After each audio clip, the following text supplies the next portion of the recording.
Good day, boys and girls. And others. Where has the time gone? It feels like yesterday when we were sitting in that noisy cafe and making up plans for hypothetical majors, and here we are. September has arrived like a dog that has heard the sound of a fridge opening in the next door, and we are changing our lives forever. Did you plan that metaphor or? I improvised it. Is that a good or a bad thing? Well, I know better than to insult your metaphors under your own roof. Good call, Gilbob. Anyway, university involves moving out for the both of us, so there's going to be a lot of packing, so here we have a handy-dandy list of 6 things that you need to take with you. Yeah, because, we would know, with all our experience.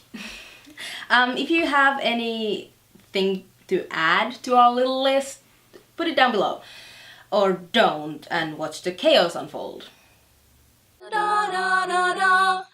Number 1, the mug. I mean, it kind of depends on your accommodation whether or not you will have dishes in the kitchen, but they're usually of the ugly dollar store variety, which I guess is fine enough, but this is a question of identity, and there needs to be at least one thing you can be possessive over. Yeah, I was supposed to bring my mug, but I forgot it, so sorry. Very cute. Has Garfield on it.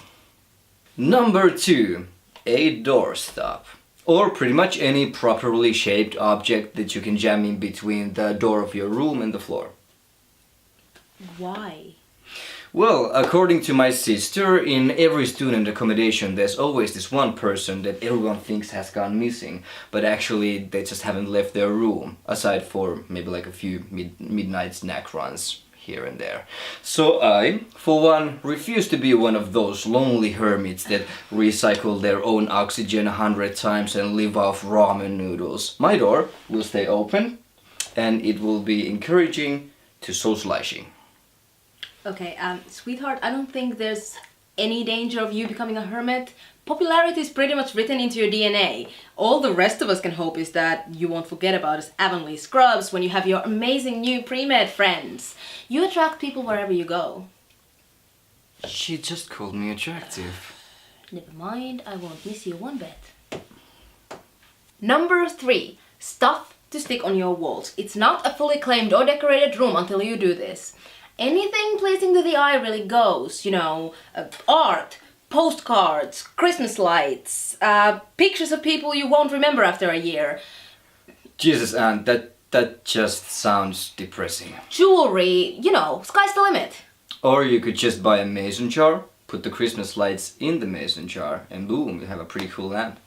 He likes to pretend he's not a Pinterest guy because Charlie will make fun of him, but he's totally a Pinterest guy. Shh, I already get enough shit for my poetry.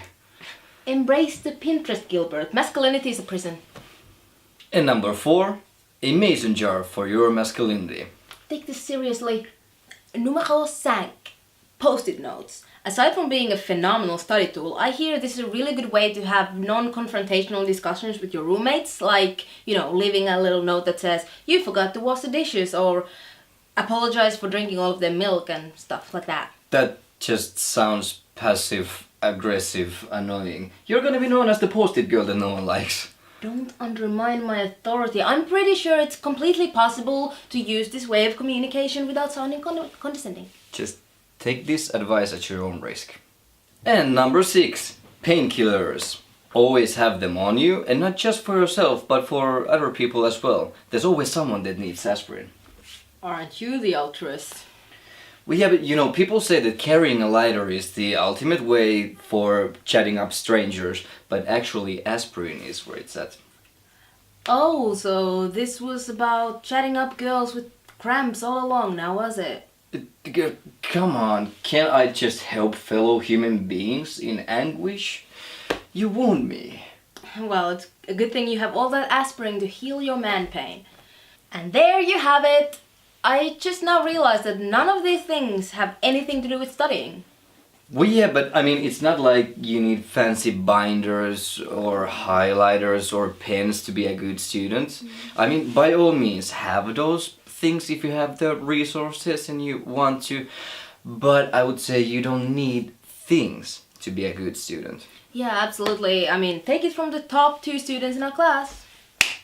And I guess that is the heartwarming thought I'm gonna leave you with.